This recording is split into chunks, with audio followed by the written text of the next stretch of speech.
멈춰요! 할머니가 울고 있어요! 강 회장의 생전 장례식 한복판, 하얀 국화꽃 사이로 10살짜리 지우가 던진 한마디였습니다. 지우는 평범한 아이가 아니었습니다. 돌아가신 엄마에게서 물려받은 신비한 능력. 사람의 얼굴만 보면 그 사람의 운명이 보이는 천재 아이였어요. 그때 큰 며느리의 얼굴이 싸늘하게 굳어졌습니다. 잊힌 것이 어디다 대고 그 입당 다물지 못해? 지우는 조금도 물러나지 않았습니다. 오히려 똑바로 올려다보며 작은 입을 열었어요. 아잠마 얼굴엔 짙고 어두운 보랏빛이 보여요.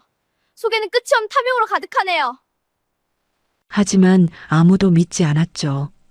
과연 이 아이가 본 것이 진실이었을까요?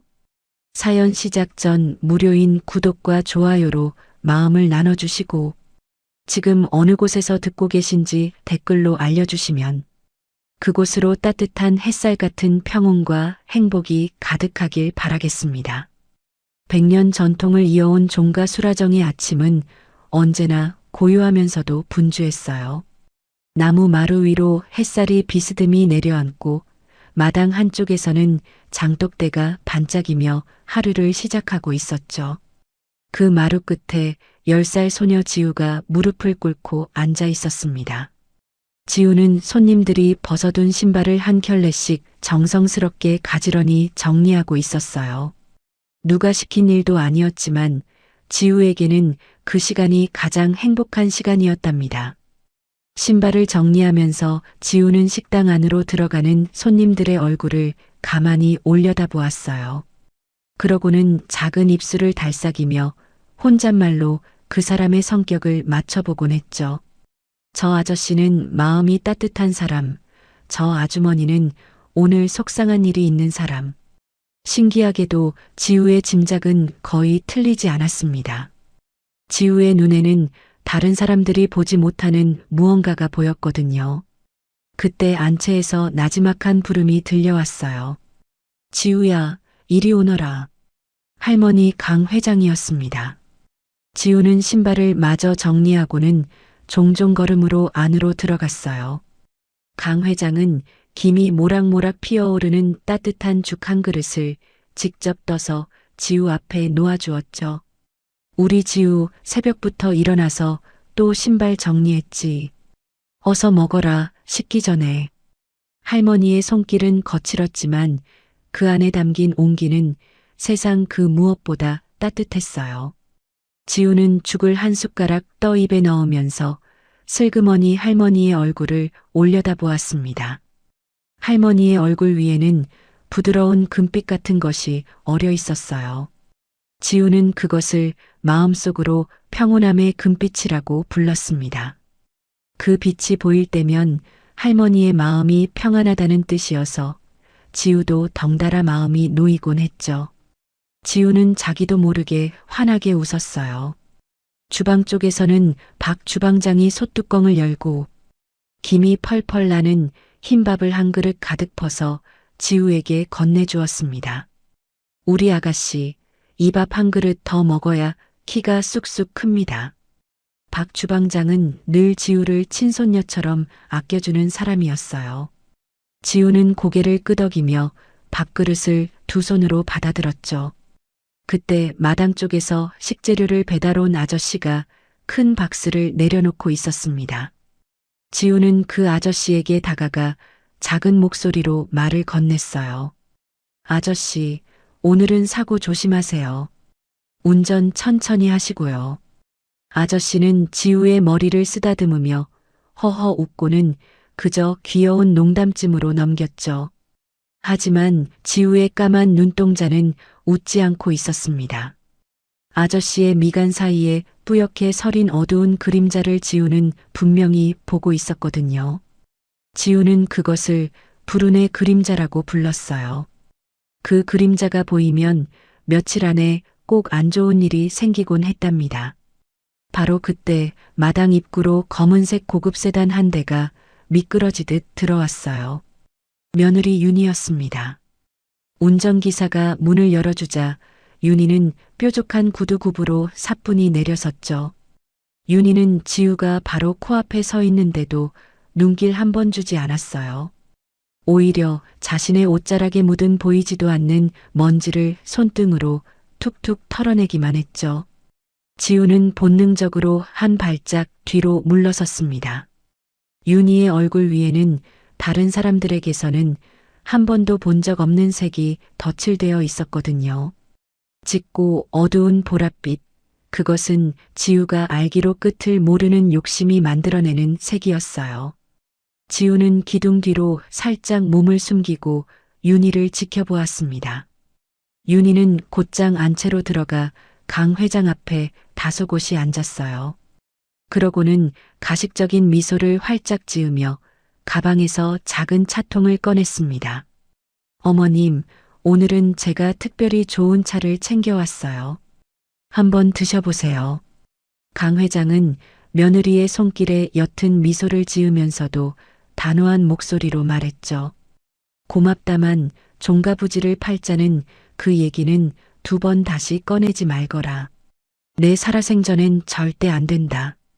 그 말에 윤희의 입꼬리가 아주 잠깐 미세하게 떨리는 것을 문틈으로 지켜보던 지우는 놓치지 않았어요. 그리고 윤희가 따라낸 찻잔이 할머니. 앞으로 천천히 밀려가는 모습을 지우는 숨을 죽인 채 바라보고 있었습니다. 윤희가 따라낸 찻잔에서 김이 모락모락 피어오르고 있었어요. 강 회장은 그 찻잔을 바로 들지 않고 잠시 눈을 들어 문 쪽을 바라보았죠.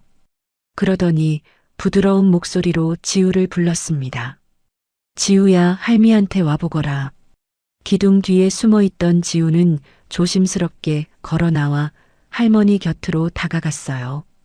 강 회장은 지우를 번쩍 안아 자신의 무릎 위에 앉혔습니다. 거친 손이 지우의 작은 손을 꼭 감싸쥐었죠. 우리 지우야, 할미가 오늘은 아주 중요한 이야기를 해줄게. 강 회장의 목소리는 평소보다 한 톤 낮고 진중했어요. 사람은 혀로는 얼마든지 거짓말을 할 수 있단다. 입은 10번이고 100번이고 거짓을 만들어내지.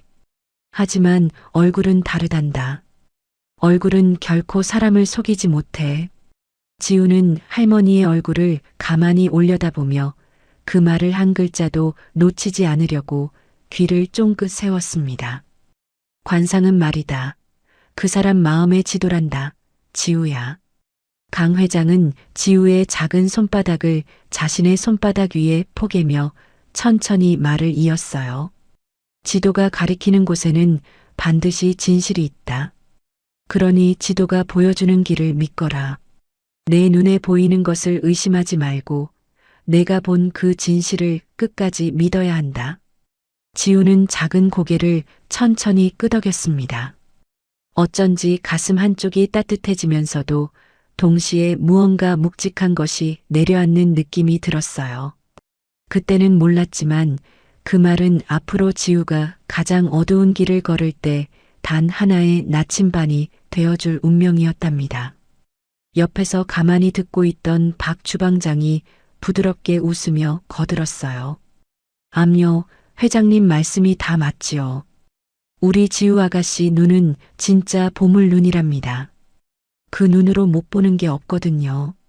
지우는 박 주방장을 향해 살짝 웃어 보였지만 곧 다시 할머니의 얼굴로 시선을 옮겼습니다. 그러고는 작은 입술로 조심스럽게 말을 꺼냈어요. 할머니, 그런데요.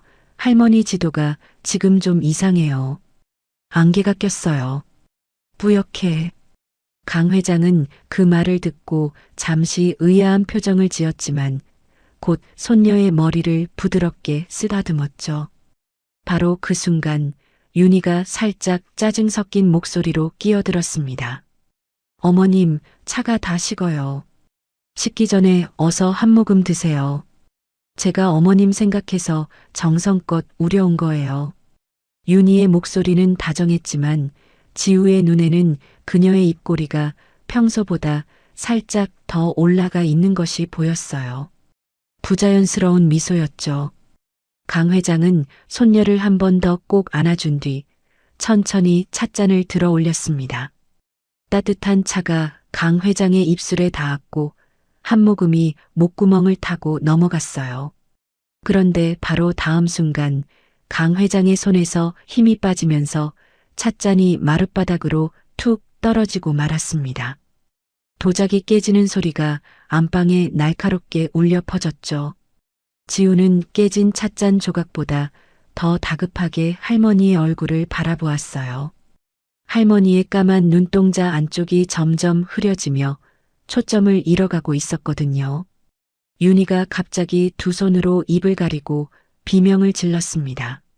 어머님, 어머님 왜 그러세요? 누구 없어요. 어서 와봐요. 그녀의 목소리는 다급하게 떨리고 있었지만 지우의 눈에는 윤희의 두 눈가에 짙게 들이운 검은 기운이 똑똑히 보였어요.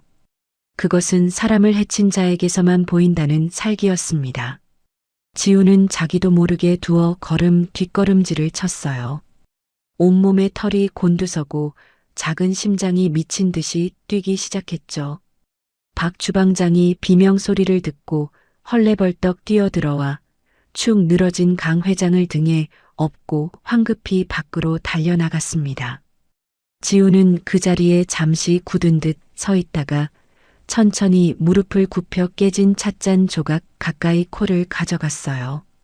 찻잔 바닥에 남은 찌꺼기에서는 평범한 찻잎과는 다른 알 수 없는 쌉싸름한 냄새가 희미하게 풍겨 나왔습니다.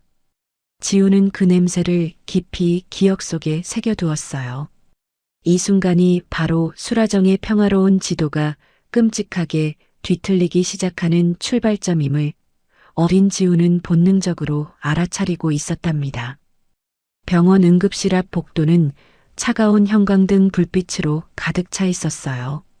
지우는 작은 두 손을 꼭 맞잡은 채 닫힌 응급실 문 앞에 서 있었습니다. 저만치 떨어진 복도 끝에서 윤희가 흰 가운을 입은 주치의와 무언가 짧은 대화를 나누고 있었죠. 두 사람은 서로를 바라보며 아주 잠깐 의미심장한 눈빛을 주고받았어요. 지우는 그 눈빛을 놓치지 않았습니다. 의사의 얼굴 위에는 환자를 걱정하는 빛 대신 무언가를 숨기려는 회색 그림자가 어려 있었거든요. 잠시 후 주치의가 무거운 표정으로 응급실 문을 열고 나왔습니다. 그는 안경을 한번 고쳐 쓰고는 침통한 목소리로 말했어요. 안타깝습니다만 강 회장님께서는 갑작스러운 뇌출혈로 인해 뇌사 상태에 빠지셨습니다. 의식이 돌아오기는 어려울 것 같습니다. 그 말을 듣자마자 윤희는 두 손으로 얼굴을 감싸며 흐느끼는 신용을 했지만 지우는 이미 다른 곳을 보고 있었어요. 지우는 바람처럼 의사를 지나쳐 병실 안으로 뛰어들어갔습니다. 새하얀 침대 위에 강 회장이 조용히 누워 있었어요. 얼굴은 핏기 하나 없이 창백했고 입술은 보랏빛으로 물들어 있었죠. 누가 봐도 죽음의 문턱에 들어선 사람의 모습이었습니다. 하지만 지우는 침대 옆에 바짝 다가서서 할머니의 얼굴을 한치의 흔들림 없이 뚫어지게 들여다보았어요. 지우의 까만 눈동자가 천천히 할머니의 이마에서 코끝으로, 코끝에서 입술로 이동했습니다.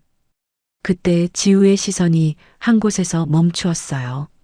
할머니의 콧방울 끝에 아주 작고 희미한 그러나 분명히 살아있는 붉은 점 하나가 남아 있었거든요.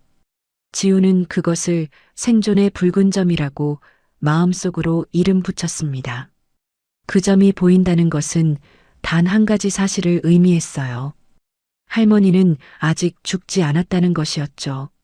지우는 곧장 복도로 뛰어나가 박 주방장의 옷자락을 잡아당겼어요. 아저씨, 할머니는 안 돌아가셨어요. 제 눈에 분명히 보였어요. 할머니 코끝에 빨간 점이 살아있어요. 박 주방장은 처음엔 놀란 얼굴이었지만 지우의 흔들림 없는 눈빛을 보고는 곧 고개를 끄덕였습니다. 그는 누구보다 지우의 능력을 믿는 사람이었거든요. 박 주방장은 황급히 지우를 데리고 병원을 빠져나와 윤희의 감시가 닿지 않는 식당 뒷방에 숨겨주었어요. 그날부터 수라정에서는 이상한 일들이 벌어지기 시작했습니다. 윤희는 강 회장의 의식이 없는 틈을 타 종가 안방을 샅샅이 뒤지기 시작했어요. 그녀가 찾는 것은 단 하나, 강 회장의 인감도장이었습니다. 서랍이 열리고 장롱이 뒤집히고 오래된 비밀 상자들이 마룻바닥 위에 쏟아졌죠. 윤희의 손길은 점점 더 거칠어지고 있었어요. 뒷방에 숨은 지우는 가만히 있지 않았습니다. 지우는 작은 가방에서 엄마의 유품을 꺼냈어요. 손때가 묻어 낡은 노트 한 권, 바로 엄마가 평생 적어 내려간 관상비기 노트였습니다. 지우는 노트를 한 장 한 장 넘기며 독에 중독된 사람의 안색이 어떻게 변하는지 열심히 공부하기 시작했어요. 얼굴이 노랗게 뜨는 사람, 입술이 보랏빛이 되는 사람, 눈 흰자위가 회색으로 변하는 사람. 지우는 그 모든 증상을 머릿속에 새겼습니다. 같은 시각 박 주방장은 또 다른 일을 하고 있었어요. 그는 5년 전 지우 엄마가 당했던 교통사고에 관한 옛날 신문 기사와 사고 기록들을 몰래 모으고 있었죠. 지우 엄마의 죽음과 지금 강 회장에게 벌어진 일 사이에 어떤 연결고리가 있다는 직감이 들었기 때문이었어요. 서류를 한 장씩 넘겨볼 때마다 박 주방장의 표정은 점점 굳어져 갔습니다. 수라정의 다른 한쪽에서는 윤희가 두꺼운 서류 뭉치를 책상 위에 펼쳐놓고 있었어요. 종가부지를 매각한다는 계약서였습니다.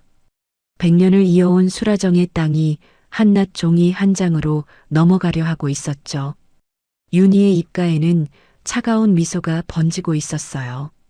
지우는 학교에도 가지 못한 채 뒷방 창문 너머로 마당을 살폈습니다. 윤희가 새로 데려온 검은 양복의 경호원들이 수라정의 오래된 직원들을 한 명씩 불러내고 있었어요.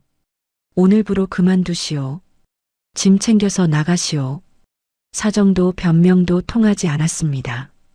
수십 년을 한 가족처럼 지내온 사람들이 하루아침에 쫓겨나는 모습을 지우는 두 눈으로 똑똑히 지켜보았죠.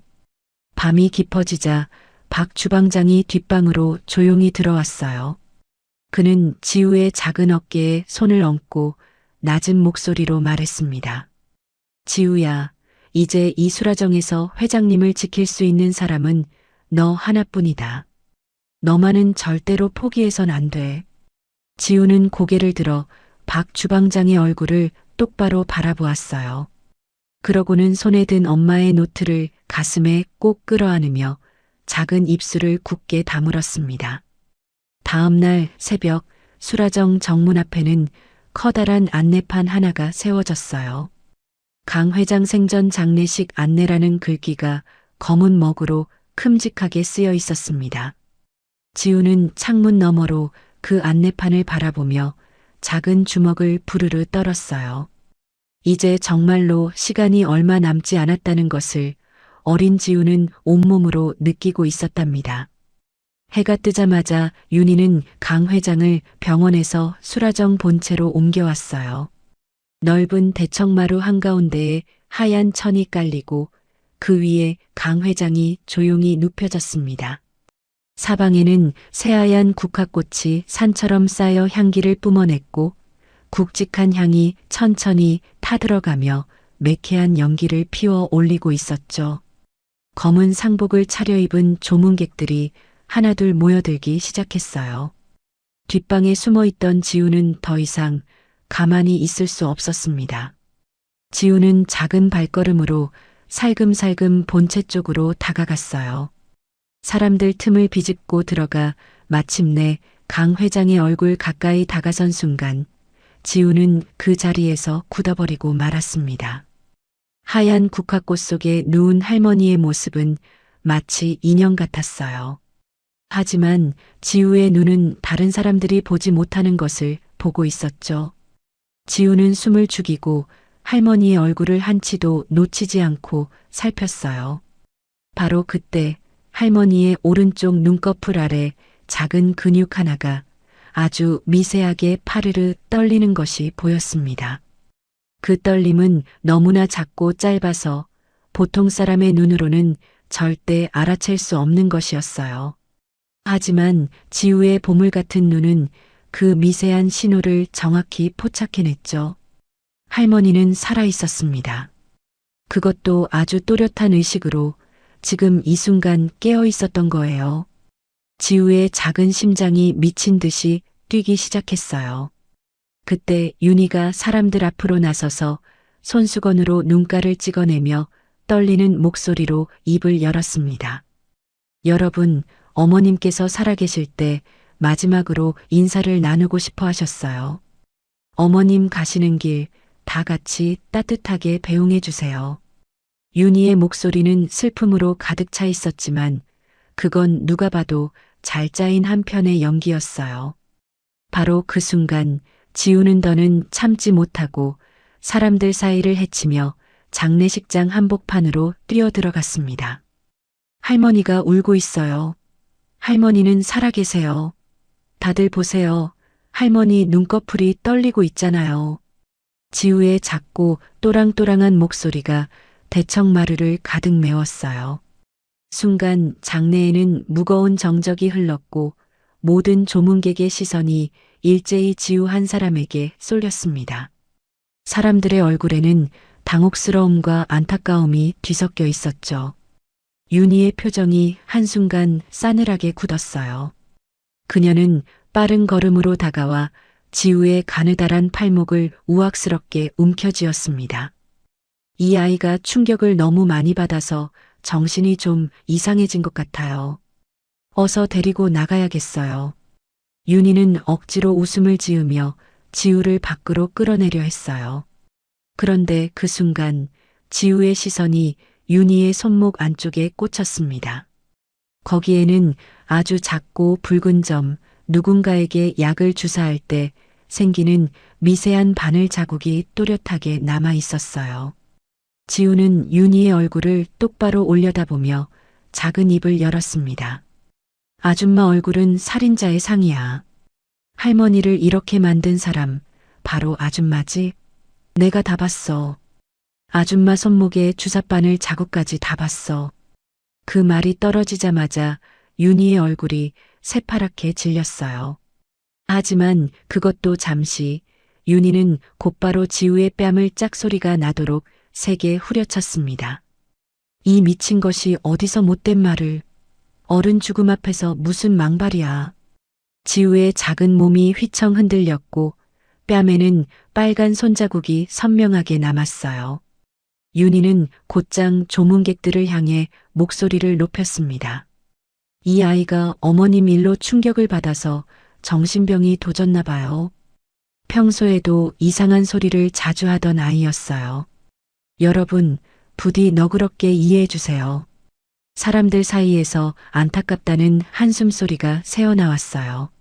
지우는 뺨을 어루만지면서도 눈물 한 방울 흘리지 않고 윤희를 노려보았습니다. 그때 박 주방장이 사람들을 헤치고 달려와 지우를 자신의 넓은 품에 꼭 끌어안았어요. 우리 지우 아가씨한테 손대지 마시오. 아가씨가 한 말이 거짓말인지 아닌지는 곧 밝혀질 거요. 박 주방장은 다가오는 검은 양복의 경호원들과 정면으로 맞섰습니다. 순식간에 장례식장은 아수라장으로 변해갔어요.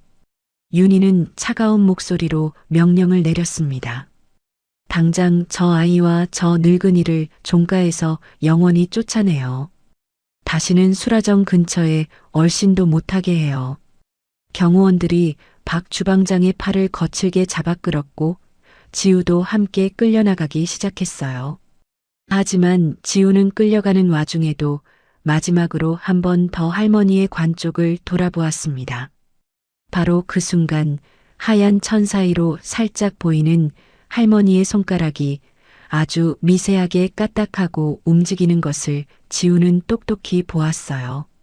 할머니가 자신에게 신호를 보내고 있다는 것을 지우는 온몸으로 느꼈습니다.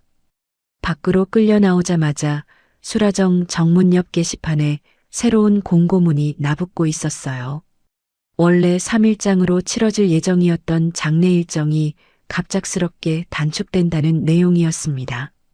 바로 다음 날 아침에 입관식을 진행한다는 큼직한 글씨가 검은 먹으로 적혀 있었죠. 지우는 그 공고문을 보며 온몸을 부르르 떨었어요. 이제 할머니를 살릴 수 있는 시간이 24시간도 채 남지 않았다는 사실에 작은 가슴이 조여드는 것 같았답니다. 수라정에서 쫓겨난 지우와 박 주방장은 갈 곳이 없었어요. 때마침 하늘에서는 굵은 빗방울이 떨어지기 시작했고 두 사람은 박 주방장의 낡은 트럭 안으로 황급히 몸을 피했습니다. 트럭 지붕 위로 빗방울이 후두둑 떨어지는 소리가 마치 누군가의 흐느낌처럼 들렸어요. 지우는 무릎을 끌어안고 차창 밖을 멍하니 바라보았습니다. 뺨에 남은 손자국은 아직도 얼얼했지만 그 통증보다 가슴속의 답답함이 훨씬 더 컸어요. 박 주방장이 무거운 침묵을 깨고 먼저 입을 열었습니다. 지우야, 이대로는 안 되겠다. 지금이라도 경찰에 신고하자. 가서 다 말씀드리면 분명히 들어주실 거야. 지우는 천천히 고개를 가로저었어요. 아저씨, 안 돼요. 우리한텐 증거가 하나도 없잖아요. 제가 본 건 다 제 눈 속에만 있어요. 어른들은 어린애 말은 안 믿어요. 지우의 작은 목소리에는 나이답지 않은 무거운 체념이 묻어 있었어요. 할머니의 얼굴이 바로 증거예요. 하지만 그건 저만 볼 수 있는 증거예요. 제 말을 누가 믿어주겠어요. 지우는 두 손으로 얼굴을 감쌌습니다. 어깨가 가늘게 떨리기 시작했어요. 10살밖에 되지 않은 자기 자신이 너무 작고 무력하게 느껴졌거든요. 할머니를 살릴 방법이 분명히 보이는데 그 누구도 자기 말에 귀 기울여주지 않는 현실이 가슴을 억제어 왔어요. 내가 조금만 더 컸더라면, 내가 어른이었더라면 할머니를 지킬 수 있었을 텐데. 지우는 입술을 깨물었습니다. 박 주방장은 그런 지우의 작은 손에 무언가를 살며시 쥐어주었어요. 지우야, 너희 어머니가 남기신 그 노트 다시 한번 펼쳐보거라. 그 안에 분명히 길이 있을 거다. 지우는 고개를 들어 박 주방장을 바라보았습니다. 박 주방장의 깊게 팬 주름 사이로 흔들림 없는 믿음이 보였어요. 지우는 천천히 가방에서 엄마의 관상 비기 노트를 꺼냈습니다. 빗소리를 배경으로 지우는 노트를 한 장 한 장 천천히 넘겼어요. 엄마의 동글동글한 손글씨가 종이 위에서 살아있는 것처럼 지우를 맞이했죠. 얼마나 넘겼을까? 지우의 손이 한 페이지에서 멈추었습니다. 거기에는 가짜 뇌사를 만드는 약물에 관한 자세한 기록이 적혀 있었어요. 어떤 약을 어떻게 주사하면 살아있는 사람을 죽은 사람처럼 보이게 만들 수 있는지, 그리고 그 약물에 중독된 사람의 얼굴에는 어떤 미세한 변화가 나타나는지. 지우의 눈동자가 점점 커졌습니다. 엄마는 마치 이런 날이 올 것을 미리 알고 있었던 것처럼 모든 것을 빠짐없이 적어두었어요. 지우는 노트를 가슴에 꼭 끌어안았습니다. 만약 이 일을 해내지 못하면 어떻게 될까? 잠시 두려운 생각이 머리를 스쳤어요. 할머니는 영영 차가운 땅속에 묻히고 지우는 고아원으로 보내질 거예요. 수라정은 윤희의 손에 넘어가 흔적도 없이 사라지겠죠. 생각만 해도 온몸이 떨려왔어요. 지우는 가방 깊숙한 곳에서 작은 사진 한 장을 꺼냈습니다. 환하게 웃고 있는 엄마의 모습이 담긴 사진이었어요. 지우는 사진 속 엄마의 얼굴을 가만히 들여다보며 작은 목소리로 속삭였습니다. 엄마라면 지금 이 상황에서 어떻게 했을까? 엄마, 나 좀 도와줘. 나 너무 무서워. 사진 속 엄마는 여전히 따뜻하게 웃고 있었어요. 그 웃음을 보고 있자니 지우의 가슴 속에서 무언가 단단한 것이 천천히 자라나는 것이 느껴졌습니다. 박 주방장이 결심한 듯 깊은 한숨을 내쉬며 말했어요. 지우야, 내가 가진 거 다 털어서라도 필요한 장비를 다 구해오마. 카메라든 뭐든 내가 필요한 건 뭐든지 말만 해라. 지우는 고개를 들어 박 주방장을 바라보았습니다. 이제 지우의 눈에는 더 이상 두려움에 떠는 어린아이의 빛이 없었어요. 대신 엄마를 닮은 단단하고 깊은 눈빛이 자리 잡고 있었죠. 아저씨, 저 할게요. 제가 직접 들어가서 할머니의 얼굴이 그리고 있는 진짜 지도를 끝까지 그려낼 거예요. 두 사람은 머리를 맞대고 계획을 세우기 시작했어요.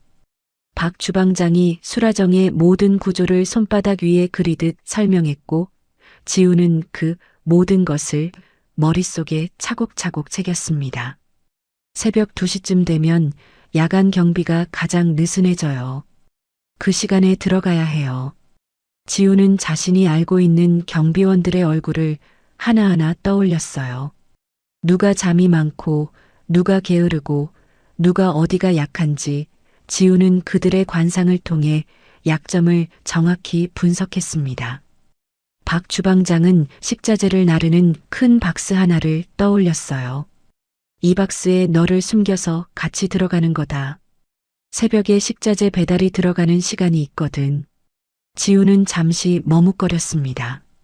박스 안에 갇혀 들어간다는 생각만 해도 숨이 막혀왔어요. 무엇보다 만약 들킨다면 다시는 할머니의 얼굴을 볼 수 없을지도 모른다는 두려움이 가슴을 짓눌렀죠. 하지만 지우는 천천히 숨을 고르고 끝내 고개를 끄덕였습니다. 네, 할게요. 빗줄기는 점점 더 거세지고 있었어요. 박 주방장은 트럭 시동을 걸었고 두 사람은 어둠과 빗속을 가르며 수라정의 높은 담벼락을 향해 출발했습니다. 지우는 가슴팍에 엄마의 노트와 사진을 꼭 품은 채 차창 밖 어둠을 똑바로 응시했어요.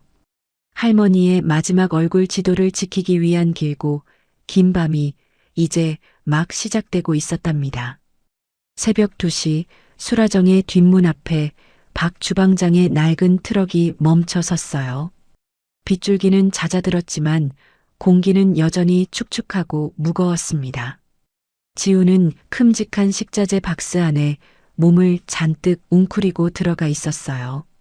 양배추와 무가 위에 가득 쌓여 있어 밖에서는 그 안에 사람이 있다는 것을 전혀 알아챌 수 없었죠.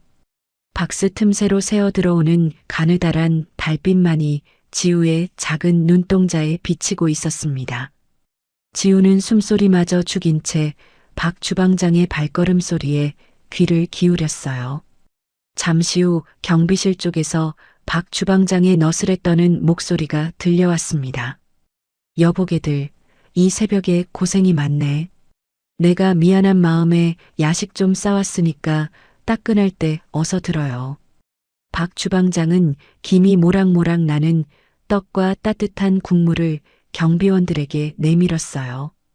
경비원들은 환한 얼굴로 야식을 받아들었고 그들의 시선이 음식 쪽으로 쏠린 사이 박스가 실린 손수레가 천천히 안쪽으로 굴러 들어갔습니다. 수라정 앞마당까지 무사히 들어온 박 주방장은 인적 없는 구석에 손수레를 세웠어요. 그리고 박스 뚜껑을 살짝 들어 올리며 작은 목소리로 속삭였습니다. 지우야, 지금이다. 조심해서 나오너라. 지우는 양배추 사이를 비집고 천천히 기어 나왔어요.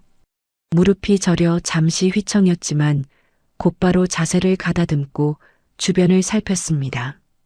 지우는 박 주방장이 미리 알려준 대로 본체로 향하는 뒷복도 쪽으로 발걸음을 옮겼어요.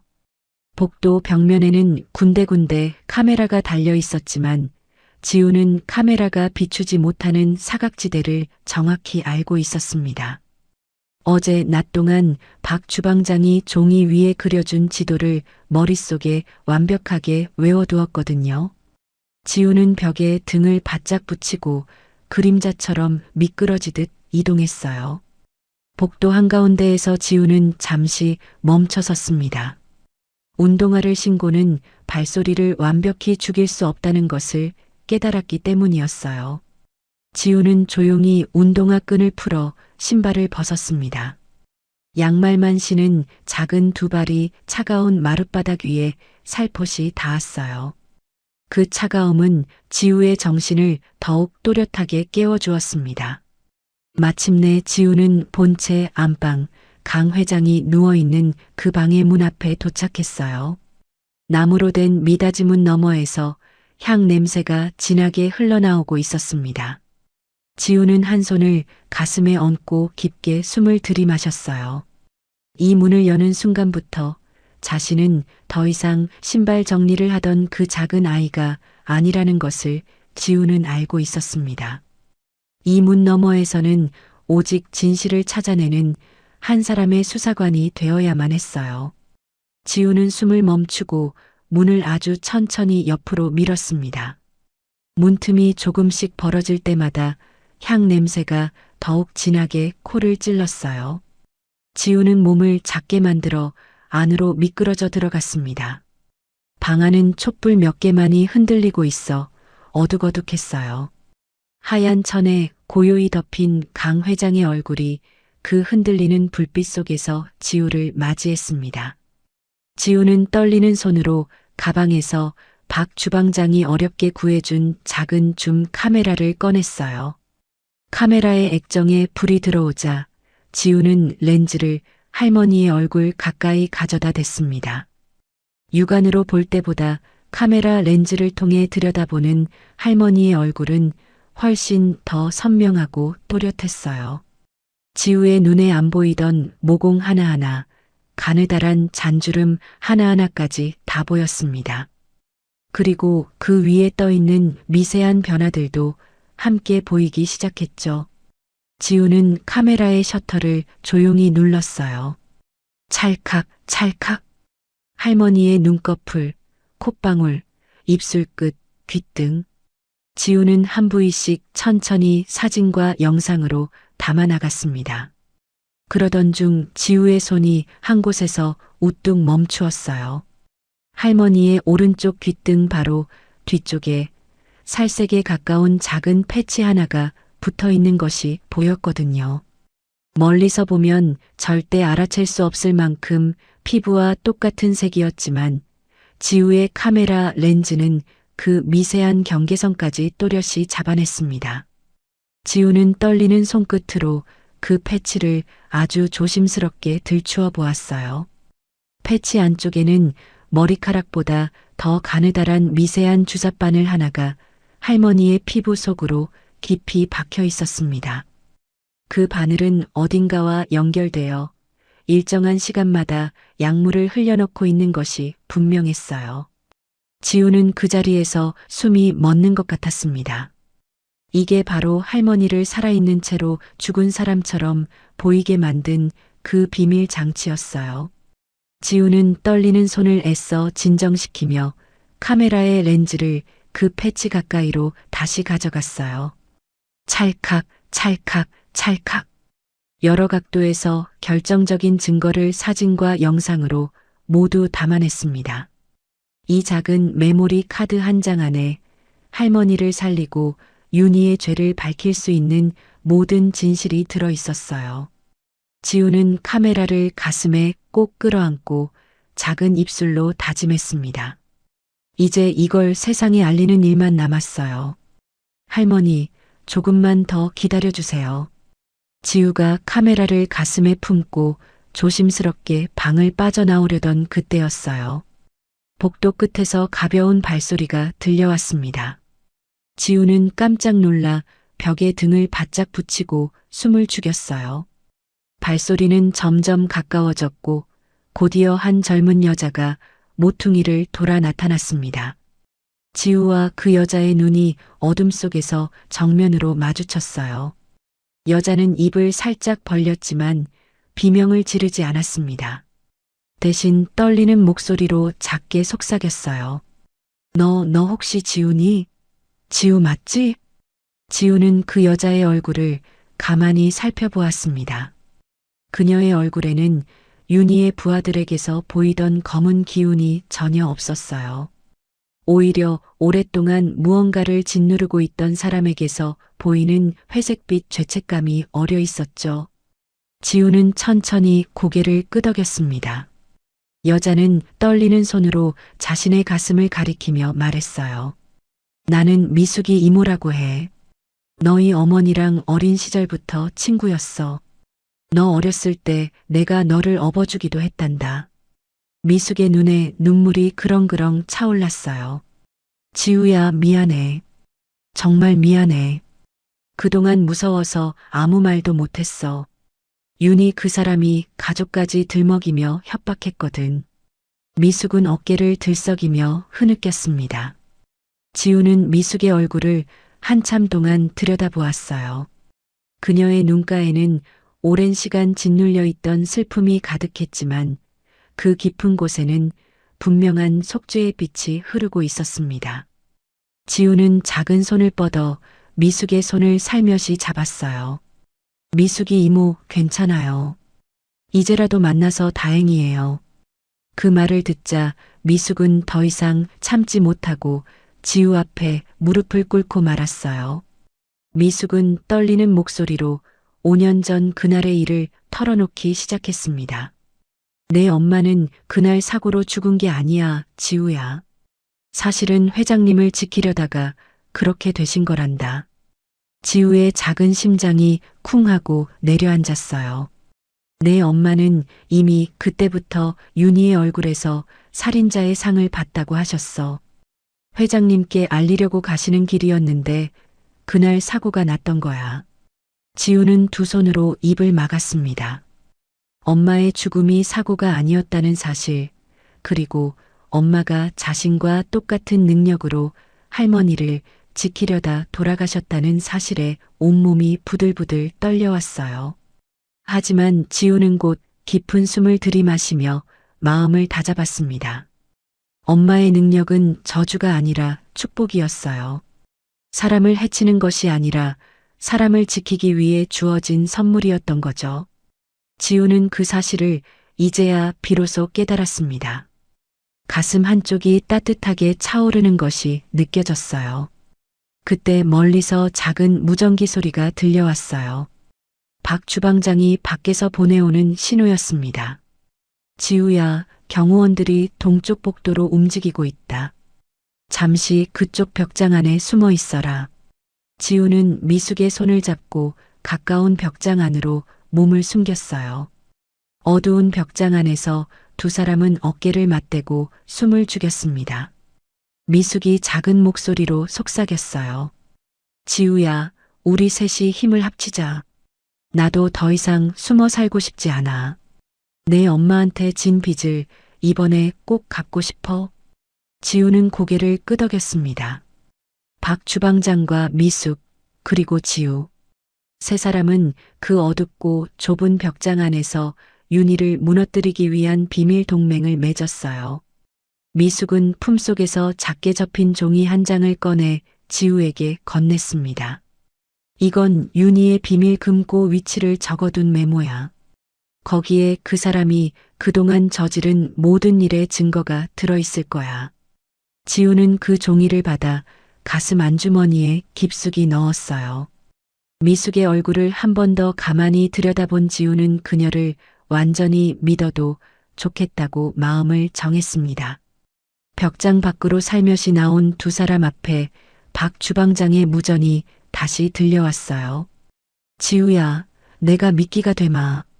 동쪽 복도에서 일부러 소동을 일으킬 테니까 그 사이에 너는 미숙이랑 같이 비상구 쪽으로 빠져나가거라.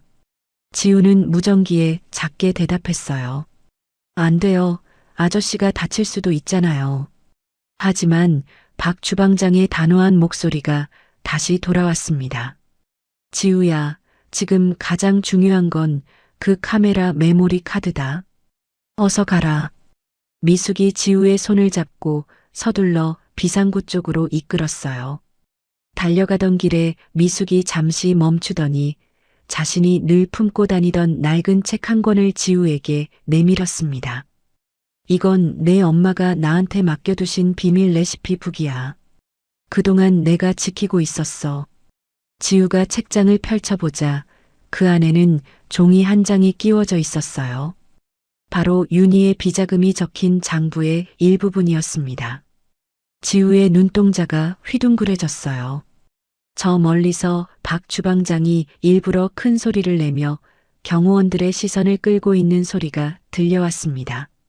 지우는 비상구 앞에서 잠시 멈춰서서 그쪽을 돌아보았어요.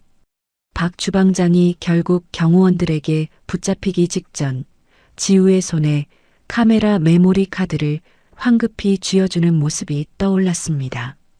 지우는 작은 주먹으로 그 메모리 카드를 꼭 움켜쥐었어요. 조력자들의 희생을 절대로 헛되이 만들지 않겠다고 지우는 눈물을 꾹 참으며 마음속 깊이 약속했답니다. 미숙이 알려준 지름길은 정말로 놀라운 길이었어요. 오래된 종가의 벽과 벽 사이 어른들은 절대 알 수 없는 좁은 틈새 길이 미로처럼 이어져 있었거든요. 지우는 작은 몸을 이리저리 비틀며 그 틈새 길을 자유자재로 빠져나갔습니다. 마치 수라정이라는 거대한 집이 지우 한 사람을 위해 만들어진 놀이터 같았어요.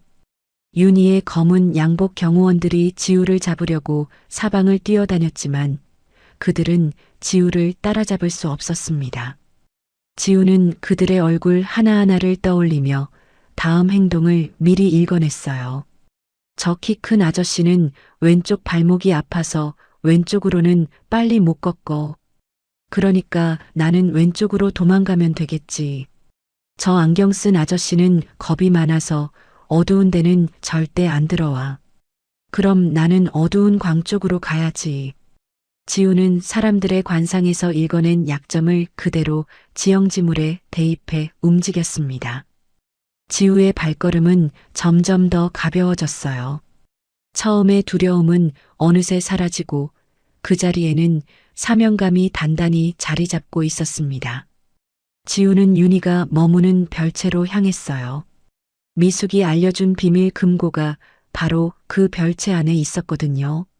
지우는 별채의 환기구를 통해 안으로 미끄러져 들어갔습니다. 윤희의 방은 비싼 향수 냄새로 가득 차 있었어요. 지우는 화장대 서랍 안쪽에 숨겨진 작은 일기장을 발견했습니다. 일기장을 살짝 펼쳐본 지우는 입을 다물지 못했어요. 그 안에는 윤희가 지난 몇 년간 저질러온 모든 악행이 빼곡하게 적혀 있었거든요.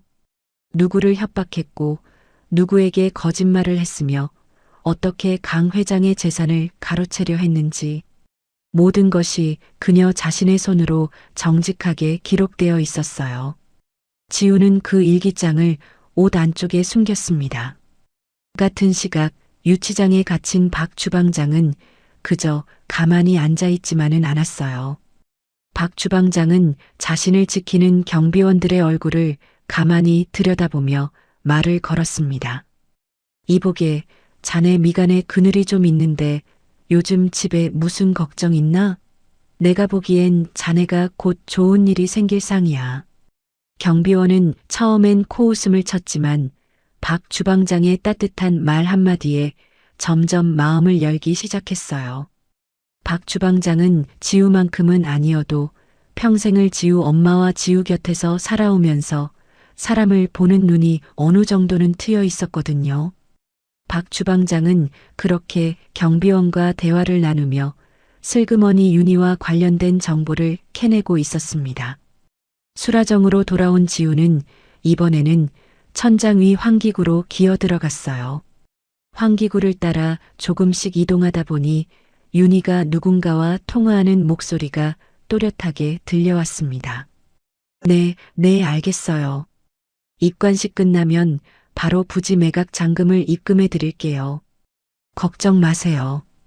어머님은 절대 다시 못 깨어나세요. 지우는 작은 손으로 입을 막았어요. 숨소리조차 새어나가지 않게 조심하면서 그 통화 내용을 머릿속에 그대로 새겨두었습니다. 지우는 환기구에서 빠져나와 윤희의 화장대 앞으로 다가갔어요. 그러고는 서랍 속에서 빨간 립스틱을 하나 꺼내 들었습니다. 지우는 그 립스틱으로 윤희의 커다란 화장 거울 위에 또박또박 글씨를 써내려갔어요. 얼굴은 거짓말을 안 해. 그 9글자가 거울 위에 핏빛처럼 선명하게 새겨졌습니다. 지우의 입가에 처음으로 작은 미소가 떠올랐어요. 지우의 작전은 정확히 들어맞았습니다. 잠시 후 방으로 돌아온 윤희는 거울 위의 글씨를 보고 그 자리에 얼어붙고 말았어요. 누가 자기 방에 들어왔다는 사실, 그리고 자신의 가장 깊은 비밀을 누군가가 알고 있다는 사실에 윤희는 극도의 불안에 빠졌습니다. 윤희의 한쪽 눈가가 미세하게 떨리기 시작했고 그 떨림은 곧 입가까지 번져갔어요. 완벽하게 꾸며져 있던 그녀의 얼굴이 처음으로 흐트러지는 순간이었습니다. 지우는 다시 발걸음을 옮겨 이번에는 주방으로 향했어요. 주방 한쪽 선반 위에는 할머니가 평소에 즐겨 드시던 약초들이 가지런히 놓여 있었습니다. 지우는 엄마의 노트에 적혀 있던 해독차의 재료들을 정확하게 골라냈어요. 감초, 칡뿌리, 그리고 검은 콩. 지우는 작은 손으로 능숙하게 약초들을 다듬어 솥에 넣고 정성껏 물을 부었습니다. 어렸을 때부터 박 주방장 옆에서 어깨너머로 배운 솜씨가 빛을 발하는 순간이었어요. 따뜻한 김이 모락모락 피어오르는 해독차를 작은 병에 옮겨 담은 지우는 그 병을 가슴에 품고 다시 본체로 향했습니다. 복도를 지나가던 중 경호원 한 명과 마주칠 뻔했지만 지우는 재빨리 어둠 속으로 몸을 숨기고는 고양이 울음소리를 흉내냈어요. 야옹, 야옹. 경호원은 고개를 갸웃하며 소리가 나는 쪽으로 발걸음을 옮겼고 지우는 그 틈을 타 반대 방향으로 미끄러지듯 빠져나갔습니다. 지우는 이 모든 과정을 거치며 엄마가 살아생전에 느꼈을 무거운 사명감을 온몸으로 체험하고 있었어요. 그리고 마침내 강 회장의 방 앞에 다시 도착했습니다. 지우는 떨리는 손으로 문을 열고 들어가 누워있는 할머니의 입가에 해독차를 한 방울씩 천천히 흘려 넣었어요. 한 방울, 두 방울, 세 방울. 따뜻한 차가 할머니의 메마른 입술을 적셨고 지우는 숨을 죽인 채 그 모습을 지켜보았습니다. 이제 기적이 일어나기만을 간절히 기다릴 시간이었답니다.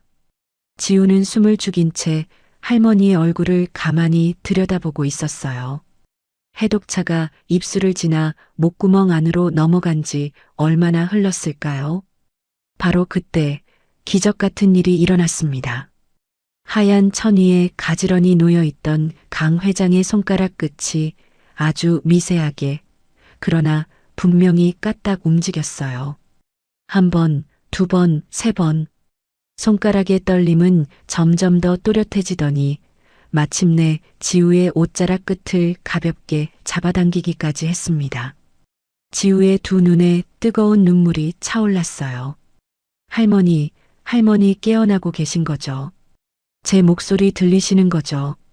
지우는 작은 목소리로 속삭이며 할머니의 손을 두 손으로 꼭 감싸쥐었습니다.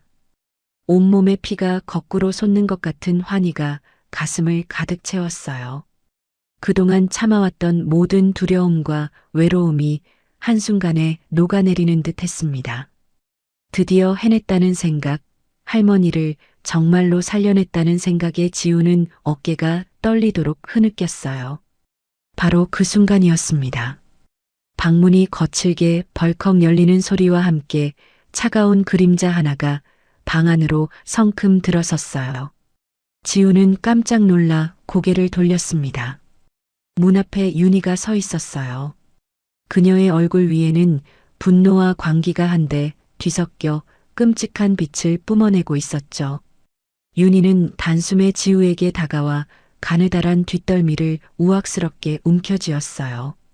이 쥐새끼 같은 게 어디서 감히 내 일에 끼어들어. 윤희의 손톱이 지우의 목덜미를 파고들었습니다.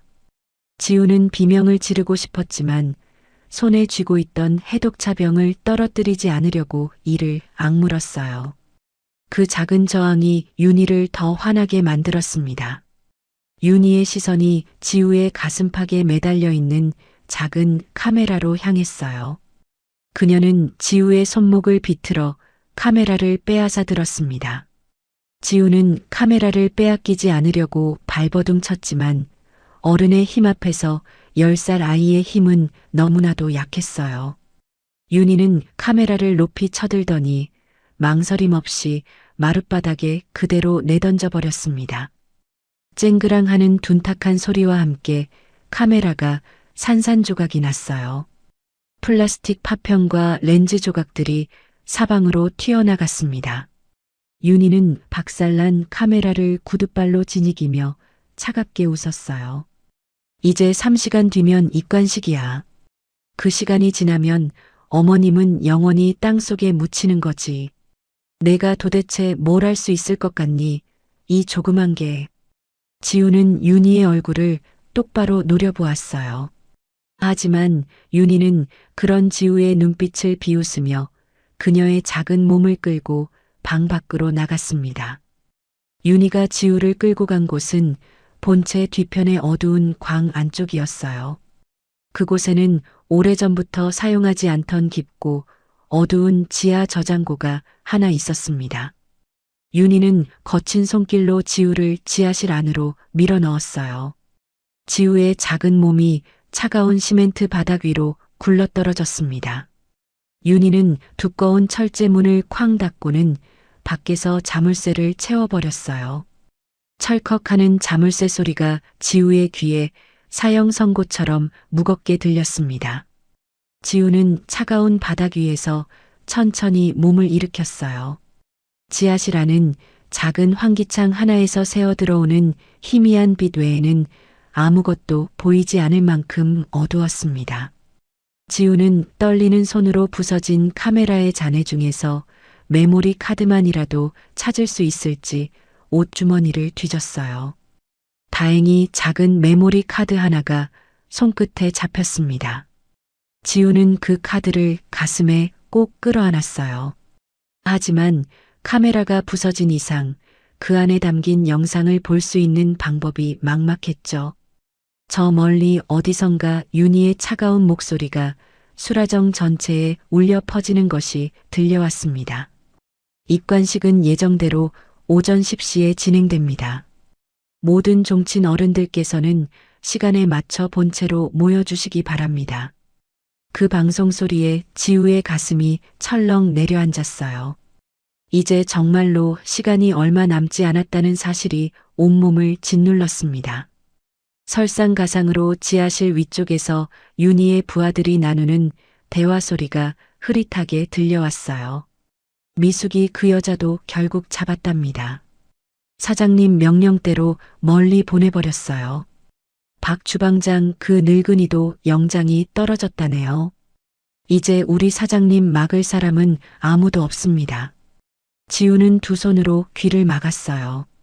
믿고 의지하던 모든 사람이 한꺼번에 무너지고 있다는 사실에 작은 가슴이 갈갈이 찢어지는 것 같았습니다. 지하실 한쪽 구석에 웅크리고 앉은 지우의 귀에 갑자기 위층에서 들려오는 소리가 있었어요. 강 회장이 누워있는 방 쪽에서 누군가의 발소리와 함께 작은 비명에 가까운 신음소리가 짧게 들렸다가 사라졌습니다. 지우는 알 수 있었어요. 조금 전까지 깨어나려 하던 할머니가 다시 깊은 어둠 속으로 가라앉고 있다는 것을, 윤희가 다시 약을 주입한 것이 분명했습니다. 지하실 환기창 너머로는 종친 어른들의 차가 하나둘 도착하는 소리가 들려왔어요. 시계 초침 소리가 마치 망치질처럼 지우의 머릿속을 두드렸습니다. 지우의 시야가 점점 흐려지기 시작했어요. 모든 계획이 이렇게 한순간에 무너지는 건가? 정말로 여기서 끝나는 건가? 지우는 무릎 사이에 얼굴을 파묻었습니다. 어둠과 침묵과 절망, 그 세 가지가 어린 지우의 작은 어깨를 무겁게 짓누르고 있었답니다. 지하실 위쪽에서는 윤희가 어느새 익숙한 동작으로 휴대전화를 들고 있었어요. 그녀는 평소 친분이 있던 경찰 간부에게 전화를 걸었습니다.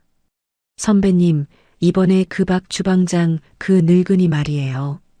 아무래도 영구 구속이 필요할 것 같아요. 도주 우려가 너무 큰 사람이거든요. 윤희의 목소리는 부드러웠지만 그 안에는 서늘한 협박이 숨어 있었어요. 전화를 끄는 윤희의 입가에 만족스러운 미소가 번졌습니다. 수라정 마당 쪽에서는 거대한 크레인 한 대가 천천히 들어오고 있었어요. 크레인의 묵직한 바퀴 자국이 100년 된 마당의 흙길 위에 깊게 패였습니다. 크레인 뒤로는 철거 작업복을 입은 인부들이 몇 명 따라 들어왔어요. 그들은 저마다 큰 망치와 쇠 지렛대를 들고 있었습니다. 강 회장이 평생 지켜온 수라정의 본체를 입관식이 끝나는 즉시 허물어 버리겠다는 윤희의 무서운 의지가 그대로 드러나는 광경이었어요. 본체 안에서는 종친 어른들이 한 분, 두 분 모여들고 있었습니다. 검은 한복을 갖춰 입은 백발의 어른들 앞에 윤희가 두꺼운 서류 뭉치를 공손한 척 내밀었어요. 어머님께서 평소에 정해두신 상속에 관한 서류예요. 어른들께서 한 번씩만 도장을 찍어주시면 모든 일이 깔끔하게 마무리됩니다. 종친 어른들은 서류의 내용을 자세히 보지도 않고 하나둘씩 인감도장을 꺼내 들었습니다. 붉은 인주가 종이 위에 찍힐 때마다 수라정의 100년 역사가 한 조각씩 윤희의 손으로 넘어가고 있었어요. 같은 시각 차가운 지하실 안에서 지우는 깜깜한 어둠과 사투를 벌이고 있었습니다. 어디선가 사각거리는 소리가 들려와 지우는 본능적으로 몸을 움츠렸어요. 작은 쥐 두세 마리가 지우의 발치를 스치며 지나갔습니다. 평소 같았으면 비명을 질렀을 지우였지만 지금은 그런 감정조차 사치였어요. 지우는 차가운 벽을 손으로 더듬으며 어떻게든 빠져나갈 길을 찾기 시작했습니다. 위층 방 안에서는 더 끔찍한 일이 진행되고 있었어요. 윤희는 주치의를 다시 강 회장의 방으로 불러들였습니다. 주치의의 떨리는 손에는 작은 주사기 하나가 들려 있었어요. 입관식 전에 이걸로 마무리하세요. 이번에는 진짜로 깨어나지 못하게 충분한 양으로요. 윤희의 목소리는 사람의 목숨을 두고 하는 말이라고는 믿기 어려울 만큼 차가웠습니다. 주치의는 한 차례 머뭇거렸지만 윤희가 건넨 두툼한 봉투를 받아들고는 결국 고개를 끄덕였어요. 지하실 벽을 더듬던 지우의 귀에 그 끔찍한 대화의 일부가 환풍구를 타고 흘러 들어왔습니다. 지우는 그 자리에 얼어붙고 말았어요. 할머니에게 이제 마지막 약물이 들어가려 하고 있었습니다. 지우의 작은 손이 부들부들 떨리기 시작했어요. 정말로 시간이 한 톨도 남지 않았다는 사실이 가슴을 짓눌렀습니다. 지하실 바깥에서는 윤희의 경호원들이 횃불을 들고 광 주변을 샅샅이 뒤지고 있었어요. 이 근처에서 그 꼬마 발소리가 났단 말이야. 분명히 아직 살아있을 거다. 빨리 찾아내라. 검은 양복을 입은 사내들의 발소리가 점점 지하실 쪽으로 가까워졌습니다. 지우는 숨을 죽이고 벽에 등을 바짝 붙였어요. 심장 뛰는 소리가 너무 커서 그 소리만으로 들킬 것 같았습니다. 저 멀리 경찰서 유치장 안에서는 박 주방장이 두 손으로 차가운 철창을 부여잡고 있었어요. 우리 지우가 지금 어떻게 됐을까? 그 어린 것이 얼마나 무서울까? 박 주방장은 안절부절 못하며 손톱이 빠질 정도로 시멘트 벽을 긁어댔습니다. 거친 시멘트 위에 그의 손가락 끝에서 붉은 핏물이 배어 나왔지만 그는 통증조차 느끼지 못했어요. 박 주방장의 깊게 팬 주름 사이로 굵은 눈물 한 줄기가 흘러내렸습니다. 수라정에서 멀리 떨어진 한 골목에서는 미숙이 윤희의 부하들에게 쫓기고 있었어요. 미숙은 한 손에 작은 종이 한 장을 꼭 움켜쥐고 있었습니다. 그것은 윤희의 마지막 약점이 적힌 결정적인 증거였어요. 이것만은 어떻게든 지우에게 전해야 해. 미숙은 숨이 턱까지 차오르는데도 멈추지 않고 골목을 내달렸습니다. 뒤쫓는 발소리는 점점 더 가까워지고 있었어요. 수라정 안에서는 오랫동안 일해온 직원들이 저마다 짐을 싸고 있었습니다. 윤희의 협박을 더는 견디지 못한 사람들이 하나둘 종가를 떠나기 시작했어요. 오랜 세월 한 가족처럼 지내온 사람들이 마지막 인사도 제대로 나누지 못한 채 등을 돌렸습니다. 수라정의 텅 빈 마당 위로 차가운 바람이 휘몰아쳤어요. 바로 그때 지하실 구석을 더듬던 지우의 손끝에 무언가 이상한 것이 닿았습니다. 오래된 벽돌 하나가 다른 벽돌들과는 미세하게 다른 위치에 박혀 있었어요. 지우는 두 손으로 그 벽돌을 힘껏 밀었습니다. 끼익 하는 작은 소리와 함께 벽돌 하나가 안쪽으로 밀려 들어가더니 그 뒤로 좁고 어두운 통로 하나가 입을 벌렸어요. 지우는 숨을 멈추었습니다. 어렸을 적 엄마가 들려주던 옛 이야기, 수라정 어딘가에 숨겨진 비밀 통로 이야기가 떠올랐거든요. 엄마가 어린 시절 자신의 비밀 놀이터로 삼았다던 그 통로가 정말로 존재하고 있었던 거예요. 하지만 통로 안쪽을 살펴본 지우의 얼굴이 굳어졌어요. 통로는 아이의 몸 하나가 겨우 들어갈 만큼 좁았고 사방에는 날카로운 돌출물들이 가시처럼 튀어나와 있었습니다. 조금만 잘못 움직여도 살같이 찢기고 피가 날 것이 분명했어요. 지우는 잠시 망설였지만 곧 두 주먹을 꽉 쥐고 통로 안으로 머리부터 밀어 넣었습니다. 거친 돌멩이가 지우의 팔과 다리를 사정없이 긁어댔지만 지우는 이를 악물고 한 뼘 한 뼘 위로 기어 올라갔어요. 같은 시각 본체에서는 윤희가 이미 차려놓은 영정사진 앞에서 샴페인 한 잔을 따르고 있었습니다. 거품이 잔 가득 차오르는 모습을 보며 윤희의 입가에 소름 끼치는 미소가 번졌어요. 어머님, 이제 정말 안녕히 가세요. 수라정은 이제 제 거예요. 윤희는 잔을 높이 들어 죽은 사람을 비웃듯 건배했습니다. 지우의 머리 위 비밀 통로의 끝자락에서 육중한 철제문이 닫히는 둔탁한 소리가 들려왔어요. 경호원들이 광 입구를 완전히 봉쇄해버린 것이었습니다. 지우는 통로 중간에 고립되고 말았어요. 앞으로 나가도 출구를 알 수 없고 뒤로 돌아가도 갇혀버리는 절체절명의 순간이었답니다. 지우는 좁고 컴컴한 통로 안에서 한참을 더듬거리며 위로 기어 올라갔어요. 무릎과 팔꿈치는 어느새 까지고 멍이 들어 있었지만 지우는 통증을 느낄 겨를조차 없었습니다. 한 손에는 부서진 카메라에서 빼낸 작은 메모리 카드가 단단히 쥐어져 있었어요.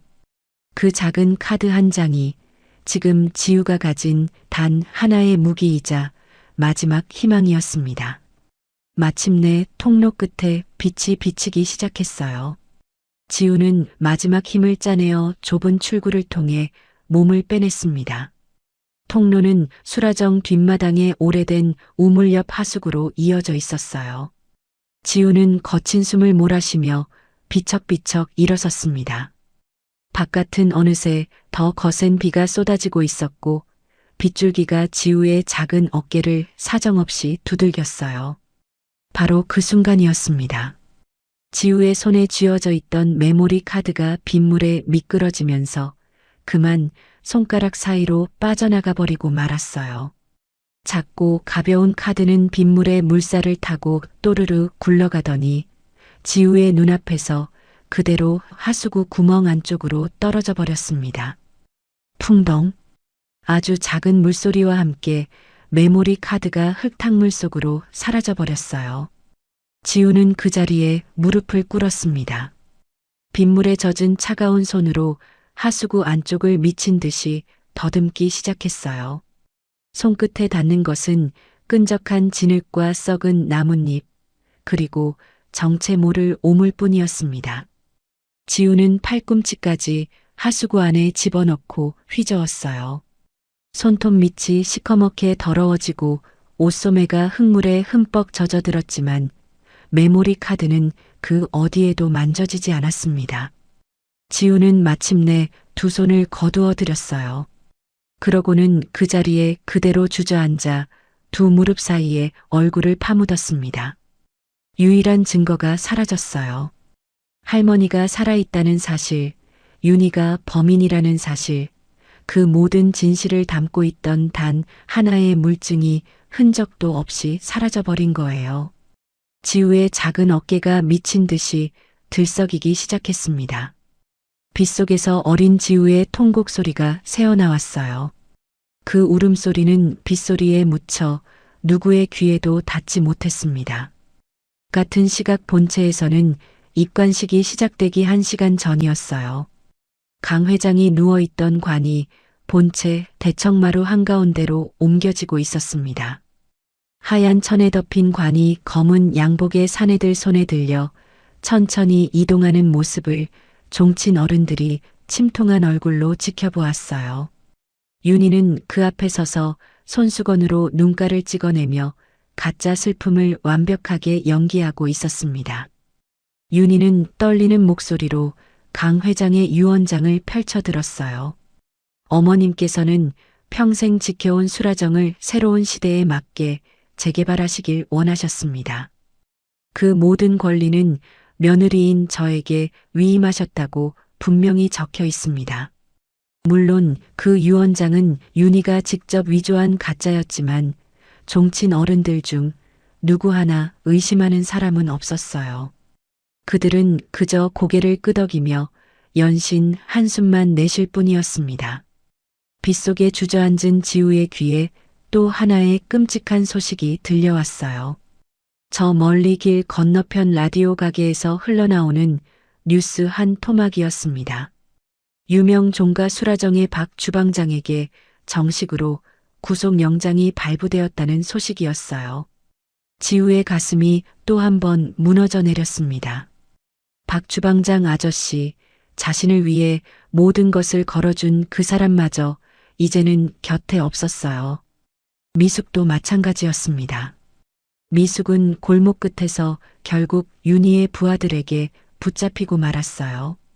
사내들은 미숙을 어두운 창고 안으로 끌고 들어가 그녀를 거칠게 다루며 지우의 위치를 자백하라고 다그쳤습니다. 미숙은 입술을 깨물고 끝내 한마디도 하지 않았지만 그녀의 가녀린 어깨는 이미 갈갈이 찢긴 상태였어요. 수라정의 100년 된 현판이 본체 처마 아래에서 천천히 흔들리고 있었습니다.